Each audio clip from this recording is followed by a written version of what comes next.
পৰিচয়বিহীন যাযাবৰ নগৰী অকলশৰীয়া মই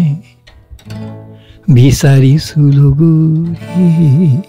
মই গীতিমালিকা বুলি এটা অনুষ্ঠান আছে ৰেডিঅ'ত তাতে মই ডাবিং কৰোঁ মই হীৰা দাসৰ মাতটো শুনিলোঁ যি হাঁহি হাঁহিছোঁ মই সেই হাঁহি কলিজাৰ নহয় বুলি গানটা গানটো শুনিতো মাতটো মানে এনেকুৱা এপিলিং ভইচ মানে পাই পেলাই মই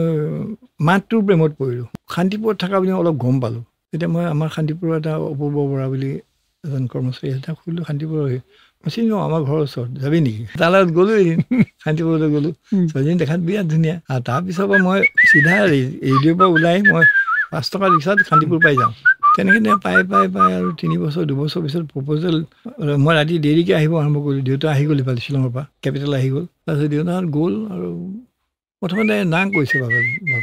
এইটো মানুহ কৈ ক'লা মানুহ কোনে বিয়া দিব বগা চুলি এজনী ধুনীয়া তেনেকুৱা এইটো আৰু আল্টিমেটলি হ'ল বিয়া কৰালে 73 3rd মে সেইটো তোমাৰ 23 50 বছৰ হৈ গ'ল চাওঁ কিমান কেৰি কৰিব পাৰোঁ